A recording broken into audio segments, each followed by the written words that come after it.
গ্রামের এক গরিব মানুষ করিম সাহেবের কাছে সাহায্য চাইতে গেল, কিন্তু করিম তাকে অপমান করে তাড়িয়ে দিলেন। সবকিছু দেখছিল রহিম।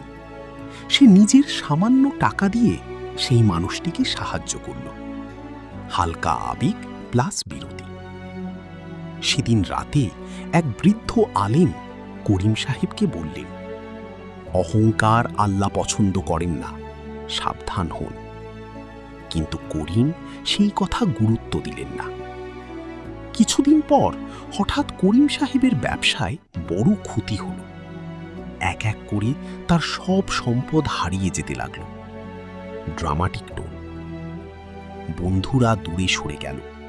লোকজন তাকে আর সম্মান করল না। একদিন তিনি অসুস্থ হয়ে পড়লেন। কেউ পাশে ছিল না। শুধু রহিম এগিয়ে এলো, যে মানুষটাকে তিনি একদিন অপমান করেছিলেন। করিম সাহেব কান্নায় ভেঙে পড়লেন। তিনি বুঝতে পারলেন